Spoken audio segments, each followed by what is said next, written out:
ওয়ালাউ তাকাওয়ালা আলাইনা বা'দাল আকাওয়িল, নবী যদি নিজের থেকে কোনো কথা বানায়া এই কোরআনের ভিতরে আমার নামে যদি চালাই দিতেন, আমি আল্লাহ রাব্বুল আলামিন নবীজির ডান হাতকে চেপে ধরতাম আর নবীর কণ্ঠ নালীকে আমি কেটে ফেলে দিতাম।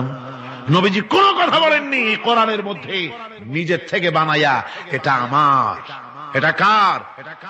আল্লাহ পাকের। চ্যালেঞ্জ। ১৫০০ বছর পার হয়ে গেছে, এই চ্যালেঞ্জের মোকাবেলা পৃথিবীর কেউ করতে পারে নাই। সুতরাং নবীর কথা হচ্ছে আল্লাহর কথা। নবীর কথা কার কথা? আল্লাহর কথা। নবীর হাদিস যেটা, ওহী হচ্ছে দুই প্রকার। ওহী কয় প্রকার? একটা হচ্ছে জালি আর একটা হচ্ছে খাফি। একটা হচ্ছে প্রকাশ্য ওহী আর একটা গোপনীয় ওহী। প্রকাশ্য ওহী হচ্ছে কোরআন, প্রকাশ্য ওহী কি? আর গোপনীয় ওহী কি? হাদিস। হুজুর বলেছেন, হুজুর তো কোন কলেজে পড়েন নাই, কি বলেন? কলেজে পড়েছেন? কোন কলেজে মাদ্রাসায় পড়াশোনা করেন নাই, অথচ আল্লাহর নবী বলেছেন ইন্নামা বুইস্তু মুআল্লিমান, আমি শিক্ষক হিসাবে দুনিয়ার বুকে প্রেরিত হয়েছি। লেখাপড়া কোথাও করেন নাই, অথচ হুজুর বলছেন আমি শিক্ষক। অর্থাৎ গোটা পৃথিবীর সর্বকালে সর্বযুগের মহান শিক্ষক হচ্ছেন মুহাম্মদ রাসূলুল্লাহ সাল্লাল্লাহু আলাইহি ওয়াসাল্লাম। শিক্ষা তার মধ্যে পরিপূর্ণ ছিল, আল্লাহ তাকে শিখিয়েছেন, সব কথা তিনি বলেছেন, জ্ঞানের কোনো অভাব তার কাছে ছিল না। তবে হ্যাঁ, অনেকে বলে যে মুহাম্মদ সাল্লাল্লাহু আলাইহি ওয়াসাল্লাম হচ্ছেন সেই পুরানা মধ্যযুগীয় ব্যাপার স্যাপার। ওই মধ্যযুগীয় কোনো কথা আজকের যুগে চলতে পারে না, এটা হলো জ্ঞান বিজ্ঞানের যুগ।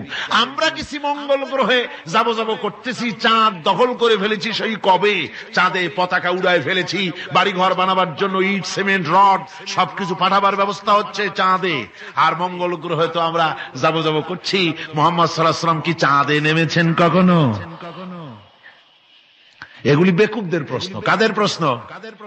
বেকুবদের প্রশ্ন। আর মিয়া, তোমার বিজ্ঞান তো গেছে শুধু চাঁদে। চাঁদ কদ্দূর? মাত্র 2,32,000 মাইল দূরে। চাঁদ মাত্র 2,32,000 মাইল দূরে একটি উপগ্রহ মাত্র। পৃথিবীর সবচাইতে নিকটতম প্রতিবেশী, নিকটতম উপগ্রহ হচ্ছে চাঁদ। দৃষ্টান্ত দিতে গিয়ে আমি ওই ছোট্ট স্টোরিটি বুঝাবার জন্য মানুষের সামনে বলি, একবার এক স্বামী আর স্ত্রী দুজনে ঝগড়া লেগেছে। স্বামী স্ত্রীর ঝগড়ায় বেচারা স্বামী দুর্বল হয়ে গেছে, স্বামীর স্ত্রীর সামনে আর পেরে উঠছে না পারিয়া শেষ পর্যন্ত বলল, ঠিক আছে, তোমার মতো দাজ্জাল মার্কা বউর সাথে আমি আর থাকবো না, আমি চললাম, আমি এবার বিদেশেই চলে যাব, দেশেই থাকবো না। স্ত্রী কিছু বলতেছে না। স্বামী দেখে যে সন্ধ্যা পর্যন্ত স্ত্রী তাকে সাধেও না। মহা সমস্যা। বলেও বেচারা মুসিবতে পড়েছে, প্রেস্টিজ কনসার্ন হয়েছে, ইজ্জতের ব্যাপার। শেষ পর্যন্ত জায়নামাজ বালিশ টালিশ পেছায়া বিদেশের উদ্দেশ্যে নিজেকে তৈরি করে বারান্দায় নেমে বলল যে মাগরিবের রক্ত যখন হয়েই গেল, মাগরিবটা পড়ে নেই। মাগরিব পড়েছে, দোয়া তাসবিহ ইত্যাদি পড়ছে, দেখেনি স্ত্রীর পক্ষ থেকে কোনো কি দাওয়াত আসে যে আপনার যাইয়া কাম নাই।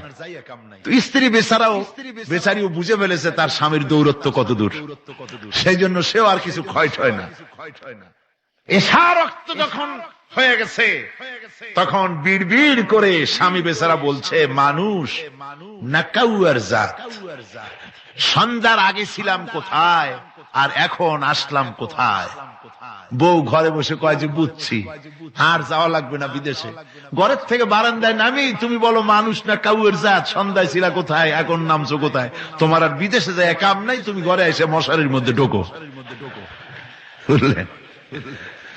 তো পৃথিবী থেকে মাত্র 2,32,000 মাইল দূরে চাঁদ, সেই চাঁদে অবতরণ করে বলছে মুহাম্মদ সাল্লাল্লাহু আলাইহি ওয়াসাল্লাম কি চাঁদে গেছে? আরে বেকুব, 2,32,000 মাইল দূরের চাঁদ নয়, 9,30,00,000 মাইল দূরের সূর্য নয়, কোটি কোটি সহস্র কোটি মাইল দূরের গ্যালাক্সি নয়, মিল্কি ওয়ে নয়, সমস্ত তারকারাজি গ্রহ পুঞ্জ সব কিছুকে পেরিয়ে গিয়ে 7 আকাশ ফুঁড়ে মুহাম্মদ সাল্লাল্লাহু আলাইহি সাল্লাম আরশে আজিম ভ্রমণ করেছেন, যা পৃথিবীর কোন বিজ্ঞানের পক্ষে সম্ভব নয়। সুতরাং মুহাম্মদ সাল্লাল্লাহু আলাইহি সাল্লাম সর্বকালের সর্বযুগের সব ব্যাপারে শ্রেষ্ঠ মহান ব্যক্তিত্ব। এরপরে আল্লাহ রাব্বুল আলামিন বলছেন, وَخَلَقْنَاكُمْ أَزْوَاجًا, আমি তোমাদের নারী এবং পুরুষের জোড়া পয়দা করেছি। অর্থাৎ এই পৃথিবীতে আল্লাহ রাব্বুল আলামিন মানুষের একটি সেক্স পয়দা করেন নাই, দুটি প্রকার করেছেন, একটি হচ্ছে নারী আর একটি পুরুষ। এই নারী আর পুরুষ আল্লাহ পাকের এটি একটি বিরাট কুদরত। এই নারী এবং পুরুষ সৃষ্টি করে পরস্পর পরস্পরের প্রতি আল্লাহ আকর্ষণ সৃষ্টি করেছেন। দুজনের একের প্রতি অপরের আকর্ষণ আল্লাহ পাক নিজেই সৃষ্টি করে দিয়েছেন। ওয়ামিন আয়াতিহি আন খালাকা লাকুম মিন আনফুসিকুম আজওয়াজান লিতাসকুনু ইলাইহা ওয়া জাআলা বাইনাকুম মাওয়াদ্দাতাও ওয়া রাহমা। আমার অনেক নিদর্শনাবলীর মধ্যে এটিও একটি নিদর্শন যে আমি তোমাদের থেকে তোমাদের স্ত্রীদেরকে তোমাদের জোড়া পয়দা করেছি। আর কি করেছি, কেন করেছি? লিতাসকুনু ইলাইহা, যাতে করে তোমরা পরস্পর পরস্পরের কাছ থেকে শান্তি, প্রীতি, প্রেম, ভালোবাসা, মহব্বত লাভ করতে পারো। এটা আমার নিদর্শন একটি। কিরকম নিদর্শন? ভিন্ন পরিবেশে লালিতা পালিতা একটি মেয়ে ভিন্ন পরিবেশে লালিত পালিত একটি পুরুষের সঙ্গে যখন বিবাহ হয়ে যায়, আল্লাহ রাব্বুল আলামিন বলেন আমি তখন একের প্রতি অপরের মহব্বত আর ভালোবাসা আমি আল্লাহ তৈরি করে দেই। ওই মেয়েটি জানার কথা না, মেয়েটির বাড়ি হচ্ছে লংলা, শ্রীমঙ্গল, বিয়ে হয়েছে দিনাজপুর। দিনাজপুরের লোকেরা বোয়াল মাছ খায় না, কিন্তু এখানের লোকেরা বোয়াল মাছ খুব পছন্দ করে। কথা বুঝতে পেরেছে? এখানে কথাবার্তা এক রকমের, সেখানের কথাবার্তা আর এক রকমের। এই দুইটা মিলাইয়া খিতে হয়েছে তো খিতে হয়েছে। কথা বুঝতে এখন উপায়টা কি? অথচ এই দুই স্বামী স্ত্রীর মধ্যে আল্লাহ পাক কি মহব্বত পয়দা করে দেন, একজন আর একজনের জন্য জীবন দিতে প্রস্তুত হয়ে যায়। সুবহানাল্লাহ পড়েন। আল্লাহ রাব্বুল আলামিন বলেন ওয়াজআলা বাইনাকুম মাওয়াদ্দাতান, প্রথমে তো ভালোবাসা সৃষ্টি করি, প্রেম সৃষ্টি করি। বিবাহ হওয়ার পর যে ভালোবাসা হয় বিশেষ উদ্দেশ্যকে সামনে রেখে ওই ভালোবাসা হয়। এরপরে যখন বয়স বাড়তে থাকে, যখন বার্ধক্য আসে, তখন ওই ভালোবাসাটা আর থাকে না যেটা ছিল প্রথম। সেটা আমি ওয়াজআলা বাইনাকুম মাওয়াদ্দাতান ওয়া রাহমা, মাওয়াদ্দা তখন রহমতে পরিণত হয়ে যায়। প্রথমে থাকে একটা প্রেম কেন্দ্রিক ভালোবাসা। পরবর্তী সময় যখন স্বামী বুড়ো হয়ে যায় আর স্ত্রী যখন বুড়ি হয়, তখন আল্লাহ পাক বলেন আমি উভয়ের মধ্যে সহৃদয়তা, করুণার সৃষ্টি করে দেই। পরস্পর পরস্পরের প্রতি আকর্ষণ তখন আরো বাড়িয়ে দেই। একজন আর একজন ছাড়া চলে না, বুড়ার বুড়ি ছাড়া উপায় থাকে না। ঘরের মধ্যে ফ্রিজ আছে, কালার টিভি আছে, তারপরে সুন্দর বিছানাপত্র আছে, কোন জিনিসের অভাব নাই বুড়া। হঠাৎ করে বুড়ি একদিন মারা গেল, বুড়ায় কয় আমি গৃহশূন্য হয়ে গেছি। সব আছে, তারপরেও যে গৃহশূন্য হয়ে গেছি, তার মানে গৃহের প্রাণটাই চলে গেছে। বুড়া বয়সে সন্তান খোঁজ খবর নেয় না, সন্তানের বউ খোঁজ খবর নেয় না। বুড়ার গরম পানিটা, উজুর পানিটা, তার খাবারটা, তার পানটা, তার যা প্রয়োজন বুড়ি সব এগিয়ে নিয়ে আসে। আর বুড়াও বুড়ির জন্য তখন প্রথম জীবনের চাইতে আরো বেশি মহব্বত বাড়ে, বুড়ির দিকে খোঁজ খবর আরো বেশি করে নেয়। ঠিক কিনা কন? বুঝবেন যারা বুড়া আর বুড়ি আছেন। আল্লাহ পাক বলেন এটা আমি করি। কে বলছেন এ কথা? আল্লাহ পাক বলছেন আমি করি। এ মহব্বত আল্লাহর দান। দেখুন রাসূল করিম সাল্লাল্লাহু আলাইহি ওয়াসাল্লামের ঘরে দৌলত ছিল না, কিন্তু মহব্বত দিয়ে ঘরটা ভরা ছিল। সুবহানাল্লাহ বিহামদি। দৌলত ছিল না, মহব্বত দিয়ে ভরা ছিল। হযরত আয়েশা সিদ্দিকা রাদিয়াল্লাহু তাআলা আনহা বলেছেন, আমি গ্লাসে পানি পান করে রেখে দেওয়ার পর রাসূলুল্লাহ গ্লাসটা হাতে নিয়ে আমি যেখানে ঠোঁট লাগিয়ে পানি পান করেছি, আল্লাহ নবী ওইখানেই ঠোঁট লাগায়া পানি পান করতেন। মুহাব্বত। হযরত আয়েশা বলেন, আমি গোশত খেয়ে হাড্ডি খেয়ে হাতে ধরে রেখেছি, খাবো বা রাখবো, আল্লাহ নবী তখন আমার হাতের থেকে গোশত বা হাড্ডিটা আমার হাত থেকে নিয়ে আমি গোশতের যে অংশে কামড় দিয়েছি রাসূলুল্লাহ সেখানে মুখ লাগিয়ে খেতেন। দৌলত ছিল না হুজুরের ঘরে এক ফোঁটাও, কিন্তু মহব্বত ছিল ঘরটা ভরা।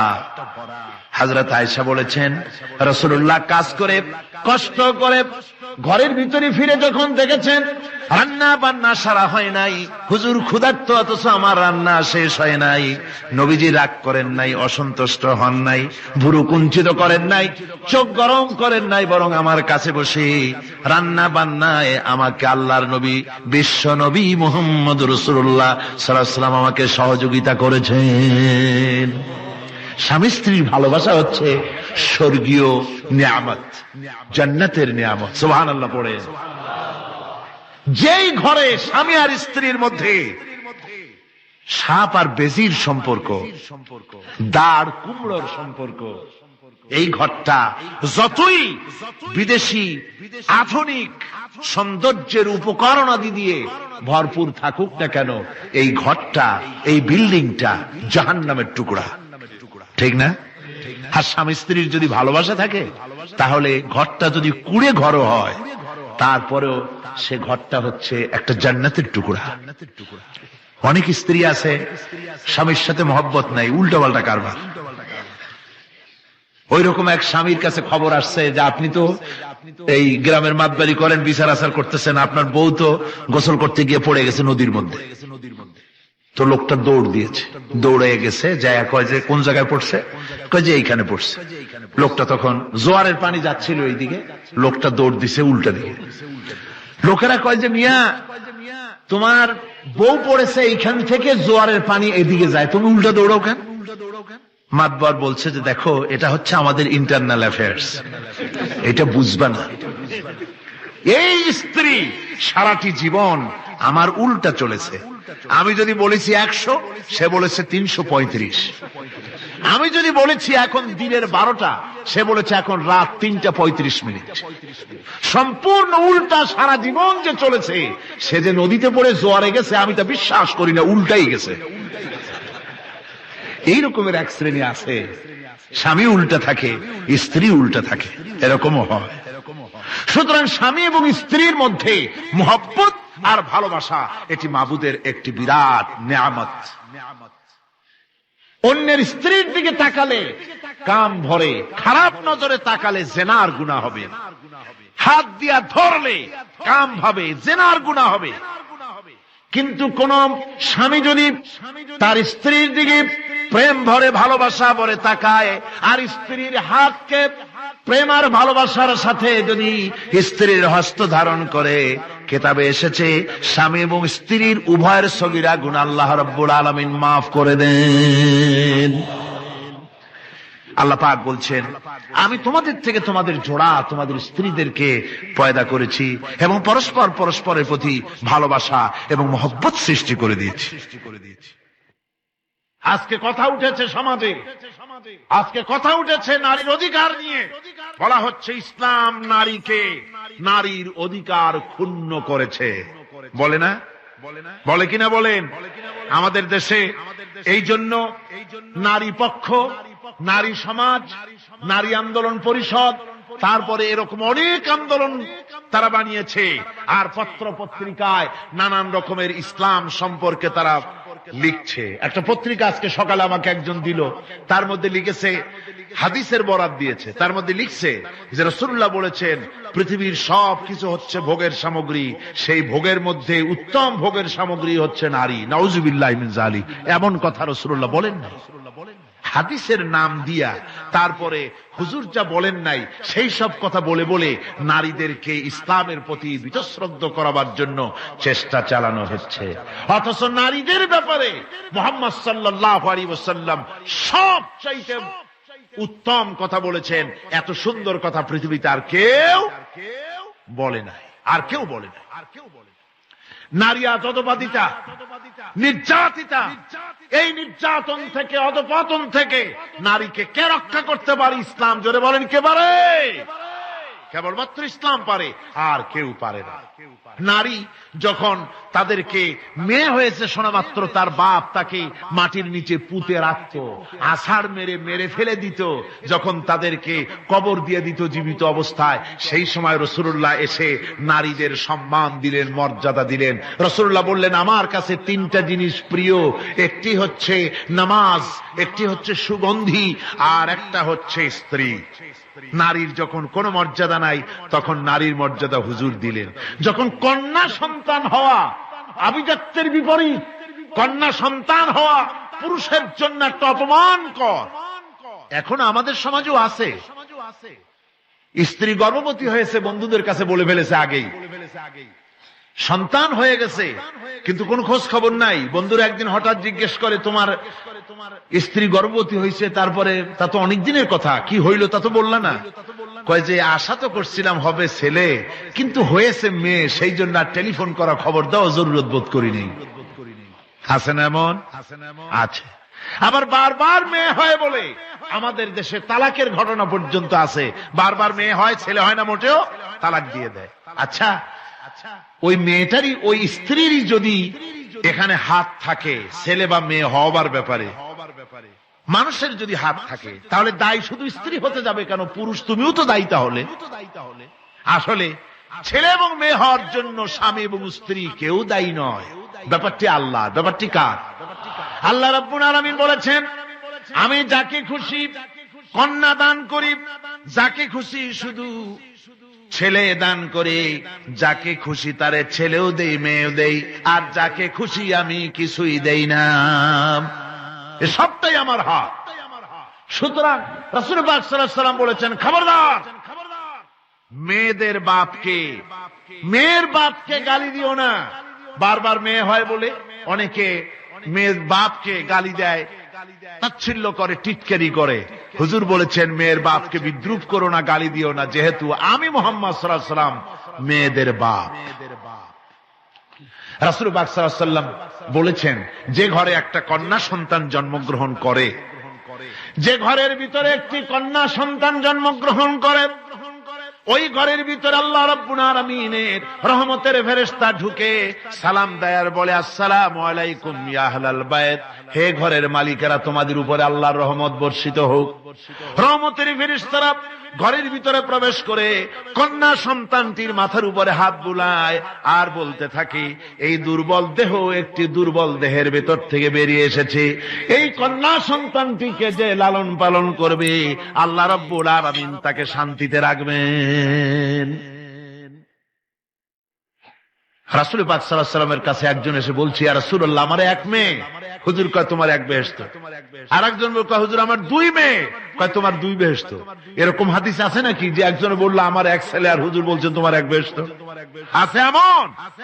সুতরাং মেয়েকে কি মর্যাদা দিয়েছে ইসলাম।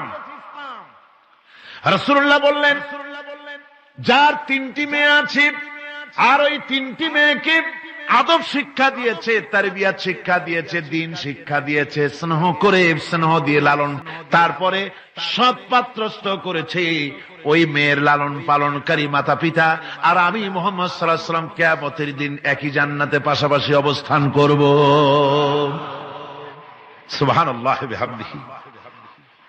মেয়ের ব্যাপারে রাসূলুল্লাহ এত কথা বলেছেন, নারীদের ব্যাপারে এত কথা বলেছেন। হুজুর বলেছেন, তোমরা যখন সফরে যাবে, সফর থেকে আসার সময় আমরা অনেকে হাদিয়া তোহবা নিয়ে আসি, জামা কাপড়, মিষ্টি, চকলেট ইত্যাদি আমরা নিয়ে আসি, আনি না? কি বলেন, আনি না? আল্লাহর নবী বলেছেন, বাইরের থেকে, সফর থেকে, বাজার থেকে হাদিয়া তোফা ঘরের জন্য জানবে, এনে যখন তোমরা তা দেওয়া শুরু করবে, সর্বপ্রথম মেয়ে থেকে দেওয়া শুরু করবে। মেয়েকে আগে দাও। হুজুর সাল্লাল্লাহু আলাইহি ওয়াসাল্লাম তার কলিজার টুকরা মেয়ে ফাতেমাকে মহব্বত করতেন, এত মহব্বত করতেন, কোন দিকে যাওয়ার আগে সকলের সঙ্গে দেখা করে শেষে দেখা করতেন হযরত ফাতেমার সঙ্গে। আবার সফর থেকে ফিরে এসে সর্বপ্রথম তিনি দেখা করতেন হযরত ফাতেমা রাদিয়াল্লাহু তাআলা আনহার সঙ্গে। একবার হযরত আলী এবং হযরত ফাতেমার মধ্যে মনোমালিন্য হলো, হুজুরের মুখটা মলিন হয়ে গেল, রাসূল পাকের মুখ মলিন হয়ে গেল। হুজুর সাল্লাল্লাহু আলাইহি ওয়াসাল্লাম ঘরের মধ্যে প্রবেশ করলেন, হযরত আলীর ঘরে হযরত ফাতেমা এবং আলীকে এক জায়গায় বসালেন। কিছুক্ষণ পর হুজুর বেরিয়ে এলেন, হুজুরের মুখে হাসি। সাহাবা ইকরাম বললেন, হুজুর একটু আগে আপনার মুখ মলিন দেখেছি, এখন খুব উৎফুল্ল মনে হচ্ছে। হুজুর বলছেন, আমি তাদের মধ্যে মনোমালিন্যটা দূর করে দিয়ে এসেছি। ফাতেমা আমার কলিজার টুকরা, যে ফাতেমাকে ব্যথা দেয় সে আমি মুহাম্মদ সাল্লাল্লাহু আলাইহি ওয়াসাল্লামকে ব্যথা দেয়। রাসূল পাক সাল্লাল্লাহু আলাইহি ওয়াসাল্লাম কন্যাদেরকে এভাবে মর্যাদার কথা বলেছেন। এই কন্যা আস্তে আস্তে যখন বড় হয়ে যায়, যখন বধূ হয়, বধূ হিসেবে তার মর্যাদা ইসলাম কতখানি দিয়েছে, রাসূল পাক সাল্লাল্লাহু আলাইহি ওয়াসাল্লাম কতখানি দিয়েছেন আপনারা লক্ষ্য করেন। হাদিস শরীফ পড়া নাই, জানা নাই বলে আজকে এক শ্রেণীর নারীরা তারা কমিউনিস্টদের খপ্পরে পড়ে, সমাজতন্ত্রের খপ্পরে পড়ে, নাস্তিকদের খপ্পরে পড়ে গোটা মহিলা সমাজকে চেষ্টা করতেছে ইসলাম থেকে দূরে সরাবার জন্য। ঠিক কিনা কও? হযরত আয়েশা বলেছেন, আমি যখন ঘরে কাজ করতেছি, হুজুর বাইরের থেকে এসে দেখেছেন আমার রান্না করতে দেরি আছে, খাবার দাবার এখনো রেডি হয় নাই, হুজুর ক্ষুধার্ত, কিন্তু হুজুর ভুরু কুঞ্চিত করেননি, হুজুর বিরক্ত হননি, হুজুর আমাকে গালমন্দ করেননি, আমার কাছে বসে তিনি আমার রান্নার সহযোগিতা করেছেন। সুবহানাল্লাহি বিহামদিহি, জোরে বলেন সুবহানাল্লাহি বিহামদিহি। ভাইরা আমার, হযরতে আয়েশা সিদ্দিকা রাদিয়াল্লাহু তাআলা আনহা বয়সে কম ছিলেন অন্যদের চাইতে। বিশ্বনবী সমস্ত রাজকার্য, রাষ্ট্রীয় কার্য, নবুয়তের দায়িত্ব পালন করে স্ত্রীর হক আদায় করতে ভুলে যাননি। আধো আধো জ্যোৎস্না প্লাবিত রাত রাসূলুল্লাহ হযরত আয়েশাকে বলছেন, চলো আমরা একটু পায়চারি করে আসি বাইরের থেকে। ঘুরতে ঘুরতে হুজুর বলছেন, দেখো তো ওই যে দূরে দেখা যায় একটা জিনিস, চলো আমরা দৌড় দেই, দেখি কে আগে ওই জায়গায় পৌঁছতে পারে। দুজনে মিলে দৌড় দিলেন। হযরত আয়েশা বললেন, আমি হুজুরকে পেছনে ফেলে দ্রুত গতিতে আমি দৌড়ে লক্ষ্যবস্তুর কাছে চলে গেলাম। হুজুর সাল্লাল্লাহু আলাইহি ওয়াসাল্লাম যখন ধীরে সুস্থে আমার কাছে এলেন, আমি বললাম, দেখছেন আপনি কিন্তু আমার সাথে দৌড়ে পারেন নাই। হযরত আয়েশা বলছেন, এর কিছু কাল পরে আবার একদিন রাসূলুল্লাহ দৌড় প্রতিযোগিতার ব্যবস্থা করলেন, দৌড় দিলাম। হযরত আয়েশা বলছেন, সেই সময়ের তুলনায় আমার শরীর কিছুটা স্থূল এবং ভারী হয়ে গেছে, আমি দৌড়াইয়া পারলাম না, আমি পেছনে পড়ে গেলাম। হুজুর আমার আগে চলে গেলেন লক্ষ্যবস্তুর কাছে। আমি হাঁপাতে হাঁপাতে যখন রাসূলের কাছে চলে গেছি, রাসূল পাক মুস্কি হেসে আমাকে বললেন, আয়েশা, ওই সেই দিনের প্রতিশোধ আজকে নিলাম। সুবহানাল্লাহি বিহামদিহি, সেদিনের জবাব আজকে দিয়ে দিলাম। স্বামী স্ত্রীর দাম্পত্য জীবনের এই দৃশ্য কতখানি উপভোগ্য। সুবহানাল্লাহি বিহামদিহি। এই জন্য স্বামী স্ত্রীর ভিতরে যে মুহাব্বত, এটা বেহেশতি অবদান, এটা জান্নাতের অবদান, এটা আল্লাহর নিয়ামত। এটা কি ধরে কোন? আল্লাহর নিয়ামত। এই নিয়ামত যে ঘরের মধ্যে আছে সে ঘরটা বেহেশত। সে ঘরটা কি? বেহেশত। আর আপনার ঘরের মধ্যে রেডিও আছে, টিভি আছে, ফ্রিজ আছে, ডিসি আছে, এসি আছে, কত কিছু আছে, কিন্তু স্বামী স্ত্রীর মধ্যে সাপে আর বেজির সম্পর্ক, দাঁড় কুমড়ার সম্পর্ক, এই ঘরটা জাহান্নামের শামিল। আছে না এক পদের স্ত্রী? স্বামীও আছে এরকম এক পদের স্বামী আছে, সমানে পিটায় মেয়ে লোক, পিটাইতেই থাকে। রাসূলুল্লাহ বলেছেন, খবরদার স্ত্রীদেরকে মেরো না, দাসীদের মতো প্রহার করো না। তাহলে আগামী রাত্রে যখন তার কাছে তুমি যাবে, তখন কি তোমার শরম করবে না? রাসূল পাক সাল্লাল্লাহু আলাইহি ওয়াসাল্লাম নারী পুরুষের সমান অধিকার দিয়েছে। ভালোবাসা এবং মহব্বত থাকতে হবে, একে অপরের উপরে বাজিমাত করার প্রতিযোগিতা থাকা উচিত নয়। স্বামী হয়েছেন বলে তিনি একেবারে নওয়াবজাদা নসরুল্লাহ খান হয়ে যাবে তা না।